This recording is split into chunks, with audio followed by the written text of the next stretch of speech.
قرآن کہتا ہے، میں حیران ہوتا ہوں، دو جگہ یہ مضمون آیا ہے، ارأیت من اتخذ الہہ ہواہ افانت تکون علیہ وکیلا۔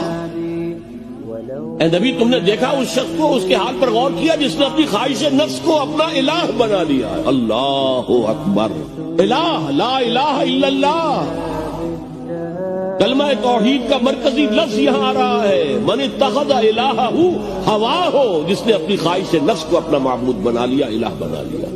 افانت تکون علیہ وکیلا، کیا آپ ایسے شخص کی کوئی ذمہ داری لے سکتے ہیں؟ سود حرام ہوا کرے جی، حرام حرام، ہمارا دھندا جو ہے وہ آگے بڑھ نہیں سکتا، اللہ کے حکم کو پیچھے ڈالا، نفس کے تقاضے کو آگے رکھا۔ کون معبود ہے آپ؟ نام عبداللہ رکھیے، نام عبد الرحمن رکھیے، ہے عبد النفس، نفس کے بندے، نفس کے غلام۔